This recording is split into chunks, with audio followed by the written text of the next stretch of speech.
¿Es posible conectar emocionalmente con alguien sin decir una sola palabra? La respuesta es sí. La empatía es la capacidad de comprender y compartir los sentimientos de los demás. Pero, ¿cómo se puede expresar esta empatía de manera no verbal?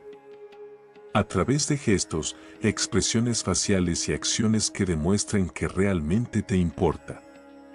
Imagina a alguien que ha tenido un día difícil, un abrazo reconfortante, una mirada comprensiva o simplemente estar presente en silencio puede ser más poderoso que cualquier palabra. En estos momentos, la empatía no siempre requiere una respuesta verbal, a menudo, es la presencia silenciosa y el apoyo lo que más importa.